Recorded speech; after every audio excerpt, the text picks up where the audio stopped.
पाकिस्तान ये चाहता है कि अफगानिस्तान में देरपा अमन कायम हो, इसके लिए कोशिश भी कर रहा है। हम पर कब तक आखिर उंगलियां उठाई जाती रहेंगी? भारत जो खित्ते के अमन में बाकायदा खलल डाल रहा है, कि आलमी बरादरी को ये नहीं चाहिए कि वो भारत को इस मनफी रवैये से मना करे और रोके? देखिए, चाहना और ख्वाहिशात तो एक बात है, उनसे ये काम करवाना आलमी बरादरी से वो एक दूसरा एंगल है इसका। आलमी बरादरी से इस काम को करवाने के लिए उसके बहुत सारे महरक़ात हैं। पहला लीगल उसका जो तरीक़ाकार है वो तो अक़वाम मुत्तहिदा जिस पे कि मुसल्लत हैं बड़ी क़ुव्वतें, P5 जिसको के कहा जाए वीटो पावर्स। फिर उसके बाद दुनियाए अक़वाम वहाँ जहाँ हमारे मिशन है उसमें ये हुकूमत कोशिश कर रही है, इसमें मज़ीद कोशिश में नए अंदाज में इजाफ़ा करना होगा, तब हमारी ख्वाहिशात के कुछ पूरे होने के इम्कानात हैं। देखिए, इंडिया क्यों करता है ऐसा? इंडिया को सपोर्ट हासिल है, एक नेक्सस है, इज़राइल, अमेरिका, इंडिया। अमेरिका का इसमें एक मकसद है, अमेरिका का मकसद ये है कि इंडिया को काउंटर फोर्स के तहत उसको इस्टेब्लिश करे, चाइना के अगेंस्ट खड़ा करे, और तो कोई चाइना के अगेंस्ट यहाँ आके मद्दे मुकाबल खड़ा नहीं हो रहा है। तो लिहाजा इंडिया को इस मामले में मरबूत और मजबूत बनाने की कोशिश की जा रही है अमेरिका की तरफ से, और ऑफकोर्स इजराइल के एडवाइजर्स भी वहाँ आते जाते रहे हैं, मसरूफ़ है, उनका इक्विपमेंट है। फिर जो उनके अमेरिका और इंडिया के जो दो बहुत अहम डिफेंस एग्रीमेंट हैं उसमें भी इंडिया, अच्छा फिर इंडिया के ड्रा के सबसे बड़ा chunk of the budget for the intelligence activities that is against Pakistan, that is diverted towards Balochistan. तो उसमें तो कोई शाब रहा सवाल कि तालिबान अब आए हैं, उसमें इंडिया की $3 बिलियन होते हुए उनको करा रहे हैं। आज दोशंबे में इंडिया के फॉरेन मिनिस्टर ने, एक्सटर्नल मिनिस्टर ने मुलाकात जी से उन्होंने यही बातें की होंगी कि 50 के सफारतकार वहाँ से कौंसल खाने और सफारत खाने खाली करके वहाँ से भागे हैं, और उसके बाद उनको चाहते हैं कि जो इतनी इन्वेस्टमेंट की है उसके बाद उनको वहाँ कुछ तो पैर जमाना दिया जाए।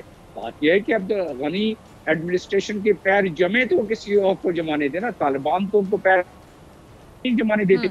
ओके, तालिबान से उनकी कोशिश जारी है कि रवाबित जारी रखें, लेकिन तालिबान मैं नहीं समझता और तजिया निगार भी ये नहीं समझते कि इंडिया की तरफ माइल हो सकेंगे। अब ये तो एक बात हो गई। दूसरी बात यह है कि अमेरिका, जिस तरह ब्रिगेड साहब फरमा रहे थे, कितना फाल हो सकता है प्रॉक्सी के तहत। यहाँ मैं एक तरफ के एक डॉक्यूमेंट की तरफ आपकी तवज्जो और आपके नाज़रीन की तवज्जो दिलाता चलो, जो कि 2013 में मुमलकत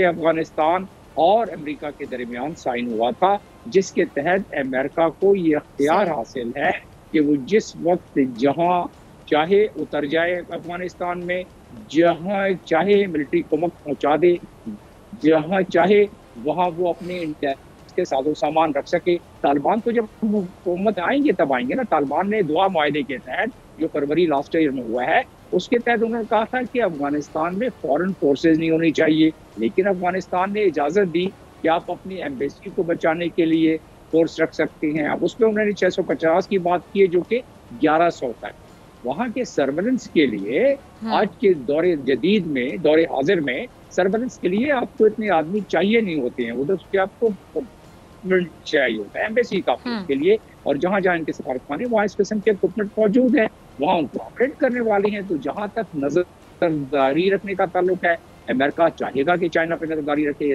ईरान पे नजरदारी रखे, पाकिस्तान पे, बाकी जो इर्द गिर्द के ममालिक हैं, क्योंकि उनका इंटरेस्ट है इसमें।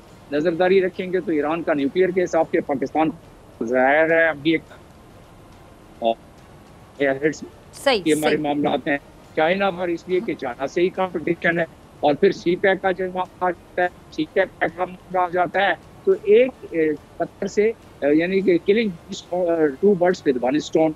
तो एक काम उसमें एक चीज़ जो आजकल तजिया निगार कुछ बाहर के ममालिक में जो अपना तबसरा करते वक्त बता रही हैं कि शायद अमेरिका, एक तो ये है कि उनकी अपनी मामलात ऐसे इंटरनल हैं कि जिसमें फाइनेंशियली उनको चाहिए कि वो अपने आप को पुल करें, और उनको ये जंग जीतते हुए नजर नहीं आ रही है। जो बाइडन ने कह दिया हम जीत गए, हमारे जो हमने हासिल कर दिया, अलकायदा को हमने खत्म कर दिया, दहशतगर्दी को खत्म कर दिया, हमारा काम खत्म है। अब हम पिसा रहे हैं, अपनी कौम को उन्होंने ये बता दिया, अपने कंस्टिट्यूंसी को बता दिया। लेकिन असल बात तो यही है कि तारीख ने भी ठीक। ये बताया और उनके 20 साल तजर्बे अमेरिका ने ये बताया नेटो फोर्सेस से कि ये जंग जीती नहीं जा सकती। अब वो तो चले गए। अब रहा सवाल कि वो इतनी इन्वेस्टमेंट की है और इस वक्त उनका मुकाबला चाइना से है। उस मामले में जैसे ब्रिगेड साहब कह रहे थे, आज की दुनिया में एजेंट्स के जरिए, प्रॉक्सीज के जरिए काम किया जाता है और पैसे खर्च किए जाते हैं। तो वो सिलसिला महसूस होता है जारी रखा जाएगा, और वो जब जारी रखा जाएगा तो पाकिस्तान पर जैसे जैसे तालिबान आगे बढ़ते जाएंगे, जैसे जैसे तालिबान गालिब होते जाएंगे, जैसे कि अभी हो गए हैं, तो उस वक्त तालिबान जब अभी सिटीज की तरफ जान के नहीं जा रहे हैं, अभी वो चारों तरफ उसके जो रूरल एरियाज हैं, ज्यादातर बड़े शहरों के, उन्होंने काबिज हो गए हैं। शहरों में अंदर जाने के लिए जब सारी लाइन ऑफ कम्युनिकेशन खत्म हो जाएगी, चले जाएंगे। लेकिन इस मरतबा तालिबान अपने डिप्लोमेटिक एफर्ट्स को जारी रखे हुए हैं कि दुनिया को साथ लेके चले, क्योंकि जो बाइडन ने भी इशारा दे दिया है कि जो भी गवर्नमेंट आएगी हम उसको तस्लीम करेंगे। तो उस लिहाज से तालिबान इस मरतबा अपने मामला को इस तरह लेके चल रहे हैं कि दुनिया अक़वाम के साथ कुछ ना कुछ उनको उसकी हमदर्दी जारी रहे। लुब्बे लुबाब इस बात का ये है कि पाकिस्तान के लिए, जिस तरह प्राइम मिनिस्टर ने कहा है, जिस तरह फॉरेन मिनिस्टर ने कहा है, जिस तरह नेशनल सिक्योरिटी एडवाइजर ने कहा है, हमारे लिए काफ़ी मुश्किल वक्त आ रहा है, रिफ्यूजी के लिहाज से भी और ब्लेम गेम के लिहाज से भी, जो कि होना शुरू हो गई है। तो उसके लिए पाकिस्तान को अपने मिशन सफारतखानों के जरिए जो हक़ाइक़ हैं वो दुनिया अक़वाम के सामने पेश करना होगा, जो कि पब्लिक डिप्लोमेसी के तहत भी और ट्रेडिशनल डिप्लोमेसी के तहत भी ये करना होगा। अफगानिस्तान में कैजुअल्टियाँ बढ़ रही हैं, डिस्प्लेसमेंट बढ़ रही है, रिफ्यूजीज जहाँ जहाँ डिस्प्लेसमेंट होती है वहाँ से रिफ्यूजीज दूसरे मुल्क में भी आते रहते हैं। तो हमें इस चीज़ के लिए तैयार रहना चाहिए और हमारी तैयारी जारी है। ठीक है डॉक्टर साहब, ठीक है। अब मैं आपके तो दोबारा आती हूँ। ब्रिगेड साहब, मैं आपकी तरफ आना चाहूँगी। आपने डॉक्टर साहब को भी सुना। ब्रिगेड साहब, पाकिस्तान वो वाहिद मुल्क है जो कई दहाइयों से 30 लाख अफ़गान पनाह गुज़ीनों की खिदमत कर रहा है। हमने महदूद वसाइल के बावजूद अफ़गान पनाह गुज़ीनों की खिदमत जारी रखी है। अब अगर खुदा न खास्ता हालात ख़राब होते हैं तो हम मज़ीद अफ़गान पनाह गुज़ीनों को रखने की क्या पोजीशन में होंगे भी? जी बिल्कुल। मैं समझता हूँ कि अफ़गानिस्तान में अभी हालत ख़राब होगी तो कुछ अफ़गान महाजरीन और आ सकते हैं, लेकिन उनकी तादाद इतनी नहीं होगी जितने पहले ये लोग आए हुए थे। उसकी वजह ये है कि ये जब महाजरीन आए थे तो उस वक़्त पाकिस्तान के अंदर उनके पहले लोग जैसे उस्ताद यासर है और दूसरे लोग हैं वो काम कर रहे थे और इन महाजरीन को वेलकम कर रहे थे, और फिर उस महाजरीन में से कुछ लोगों को इस्तेमाल किया गया जो अफ़गानिस्तान में जंग जारी थी। तो एक तरीके से कि यहाँ के जो लोग थे उनमें सिंपैथी, एक हमदर्दी का वो था, अभी वो नहीं है। और मेरे ख़्याल में दूसरा ये है कि उस वक़्त ये बिल्कुल ओपन बॉर्डर था और लोग कहीं से भी उठ के ये लाइन के इस तरफ आ जाते थे। अभी यहाँ पर काफ़ी तैयारी की गई है, बार्ब्ड वायर लगाया गया है, जगह जगह फोर्ट्स बनाए गए हैं, फोर्स की तादाद बढ़ाई गई है, एफसी जो मौजूद है उसको बहुत ज़्यादा बढ़ावा मिला है। बॉर्डर के साथ जो इलाका है उसमें एफसीआर नाफिज था, उसको हटाया गया है, उसकी जगह पाकिस्तान का कानून है। तो मैं समझता हूँ कि बहुत कम लोग अगर आएंगे। अभी अफ़गानिस्तान के अंदर कहा जाता है जहाँ एक खौफ की फ़िज़ा है, तो साथ साथ वो कहते हैं कि हम किधर जाएंगे, अभी तो सारे बॉर्डर बंद हैं। तो उसमें से पाकिस्तान का बॉर्डर भी शामिल है जो वो कहते हैं कि वो तो अभी बंद है। तो मैं समझता हूँ अगर वो आ जाते हैं तो हमारे लिए सबसे अच्छा सबक हम तो सीख चुके हैं कि इनको बॉर्डर के साथ ही कैंप बनाकर रखें, और जिधर भी हमें टाइम मिले या मौका मिले तो अफ़गानिस्तान के साइड के ऊपर बहुत स्पेस मौजूद होती है। ये बैनुल-अक़वामी हुकूमतें पाकिस्तान के ऊपर दबाव डालेंगी कि हम आपकी मदद करेंगे, इनके लिए फ़ंड भेजेंगे, उनके लिए पैसे भेजेंगे। तो हमें इनको अफ़गानिस्तान के साइड पे रखना चाहिए और उनको कहना चाहिए कि आप इनको पैसे दे दें, जो भी इनका बंदोबस्त करना है, पानी का, सेहत का, रहने का, टेंटेज वगैरह वो उधर कर दे तो वो बेहतर है बनिस्बत इसके ये हमने सबक सीखा है कि हमने तो इनको आने दिया और अपने सोसाइटी में ओपन इनको छोड़ दिया। ईरान ने ऐसा नहीं किया और उनको वापस भेजने में उनको कोई दिक्कत पेश नहीं आई। हमें वही पॉलिसी अपनाई चाहिए और बिल्कुल इसके ऊपर कारबंद रहना चाहिए। दूसरी बात जो मैं करना चाहता हूँ वो ये है कि एरिया में जो गेम अभी खेला जा रहा है वो जैसे रशिया को अमेरिका जो है वो स्टॉप करने की कोशिश कर रहा था, तो उन्होंने सेंटो बनाया, सीटो बनाया और फिर उसके बाद फाइनली उन्होंने नेटो बनाया उसको रोकने के लिए।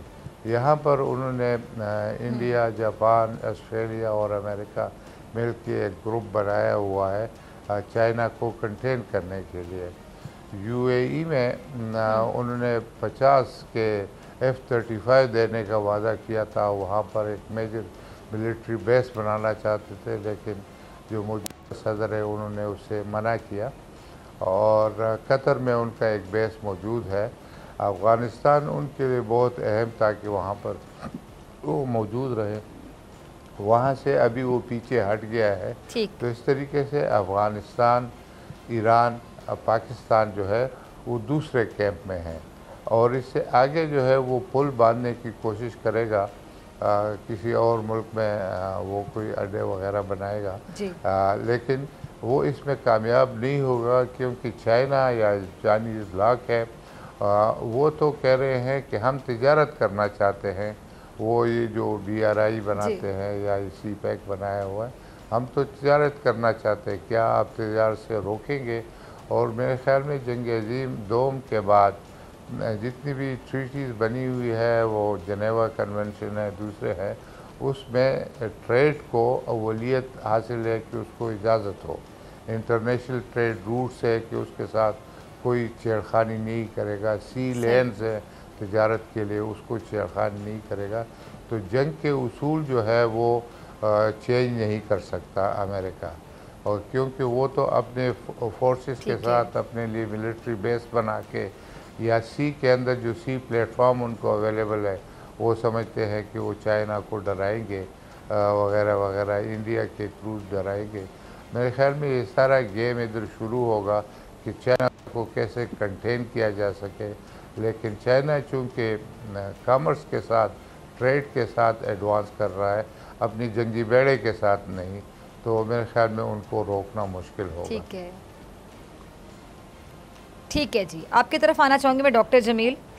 पाकिस्तान ने मुल्क को दहशतगर्दी से पाक करने के लिए सबको पता है कि 70,000 जानों के साथ साथ भारी मुआशी कीमत भी अदा की है। तो सर क्या अफगान पनाह गुज़ीनों की आड़ में ऐसे अनासिर नहीं दाखिल हो सकते जो हमें नुकसान पहुँचाएँ? मैं जब यूएनओ में था तो रवांडा में भी और जहाँ जहाँ रिफ्यूजीज का यानी कि वहाँ मुताल्लिका कॉन्फ्लिक्टिंग पार्टी उसमें रिफ्यूजीज के साथ क्रिमिनल्स और दहशतगर्द भेज देते हैं ताकि दूसरे मुल्क में जहाँ जा रहे हैं वहाँ जिनसे उनकी दुश्मनी है उन्हें अफरा तफरी वहाँ फैलाई जाए।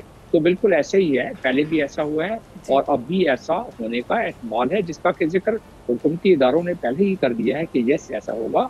और जहाँ तक बात है अफगान महाजरीन की, वो कोई 70 लाख का तखमीना तो हुकूमत दे रही है, और अगर डिपेंड करता है कि ये कॉन्फ्लिक्ट किस स्केल तक जाता है, तालिबान का अगर ये कॉन्फ्लिक्ट बढ़ गया तो उसमें और मजीद भी हो सकते हैं। लेकिन ये बाढ़ का जहाँ तक मामला है, हमने बेंच लगाए हैं, बाढ़ लगाए हैं और हमारी बॉर्डर कंट्रोल मैनेजमेंट बहुत अच्छी हुई है। लेकिन दुनिया का एक कानून है जो कि कहलाता है रिफ्यूजीज कन्वेंशन, जो कि 1951 में पाकिस्तान ने ये साइन किया है और उसको रेटिफाई किया है। उसके बाद 1967 में उसका एडिशनल प्रोटोकॉल भी साइन किया है, जिसके तहत आप फोर्स से गोलियों से रिफ्यूजीज को नहीं रोक सकते। बाढ़ के उस तरफ अगर आके खड़े हो जाएं और अपनी जान बचाइए तो हमारे पास कोई रास्ता नहीं होगा। उन कन्वेंशन को देखते हुए हमारे पास प्रेशर होगा कि आप उनको अपनी हिफाजत में लें और अपनी साइड पे लेके आएँ। जहाँ तक अफगानिस्तान की में जहाँ कि वो अपने पैरामीटर्स को उस डेफिनेशन में उनको प्रोटेक्शन चाहिए और उनको रिफ्यूजीज का स्टेटस दिया जा सकता है, तो उसमें प्रोटेक्टेड एरिया अफगानिस्तान के बॉर्डर पर, पाकिस्तान अफगानिस्तान के बॉर्डर पर डिक्लेयर कराने के लिए सिक्योरिटी काउंसिल की रेजोल्यूशन की जरूरत होगी। पता नहीं कितने ममालिक उसका सब देंगे, तो चैप्टर 7 के तहत यूनाइटेड नेशन चार्टर के तहत, तो फिर वहाँ डिप्लॉयमेंट भी करनी पड़ेगी अमन फोर्सेस की। ये तमाम चीज़ें दिन ब दिन काफ़ी कॉम्प्लेक्स होती जा रही हैं। जहाँ तक रहा ताल्लुक चाइना के BRI का, तो यही तो चप्पलिश चढ़ रही है, यही तो अब रिफ्ट चल रही है। इसी की वजह से तो क्वाड जिसका जिक्र किया बगट साहब ने, और जिसको स्प्रिंग ऑफ पर्ल्स जिसको हम कहते हैं, जो कि चाइना की तरफ से ब्लॉक बनाया जा रहा है, सबबंदी की जा रही है, इसीलिए तो ये सबबंदी की है। और जो CPEC है वो BRI का सबसे अहम जुज़ है, सबसे अहम प्रोजेक्ट है, तो एक कंपटीशन वो भी है। लेकिन आ जाती हैं अभी जो भी दुनिया की मईशत जब बढ़ना शुरू होती है और उसके कॉम्पिटिटर्स जब उससे कम्पीट नहीं कर पाते हैं, और अगर वो अस्करी लिहाज से ज़्यादा मजबूत होते हैं, अमेरिका का 250-260 बिलियन का बजट है, अस्करी बजट यानी मिलिट्री बजट, चाइना का 77 बिलियन का है। चाइना इतनी ज़्यादा अभी मिलिट्री में 5-6 साल लगेंगे तजिया निगारों के मुताबिक कि वो उस लेवल पे पहुंचे। बड़ी तेज़ी से चाइना बढ़ रहा है। कुछ मामलात में चाइना की सबकत हासिल है, ब्रिगेड्स वगैरह में और कुछ साइबर स्पेस में, लेकिन उसके बावजूद कोर्सर वो अपने कंपटीशन को, अपने माशी कंपटीशन को प्रोटेक्ट करने के लिए, और चाइना अपने माशी बढ़ाव को प्रोटेक्ट करने के लिए अपनी अस्करी फोर्स को सामने लाएगा। देखें, समुद्र में जहाज अगर लुट जाते हैं ये इसमें सोमालिया के पास, तो फिर वो नेवी के सामने ला के खड़ा करना कि जहाज ना लूटा जा सके।